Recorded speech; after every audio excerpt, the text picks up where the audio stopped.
আমাদের এখন ঋতুর পরিবর্তন হচ্ছে। ড্রাগন ফলের অক্টোবর থেকে নভেম্বর পর্যন্ত পরিচর্যাটা করতে হবে।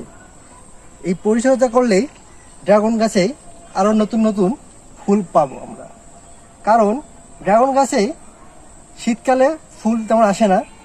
তো বর্তমানে আমাদের নভেম্বর মাস পর্যন্ত ফুল ফল নেওয়ার জন্য আমাদের ড্রাগন গাছের কিছু পরিচর্যা আছে। গাছের গোড়ায় পর্যাপ্ত ভার্মি কম্পোস্ট দিতে হবে। ভার্মি কম্পোস্ট দেওয়া মানে হচ্ছে গাছের জন্য কার্বনের ঘাটতি না হয়। এছাড়াও গাছের জন্য বিভিন্ন মাইক্রোনিউট্রন, এটা খুবই জরুরি, মাইক্রোনিউট্রন দিতে হবে। এই জন্য ছত্রাকনাশক স্প্রে করতে হবে।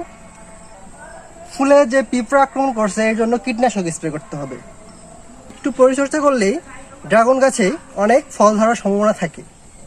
বর্তমানে এর চাহিদা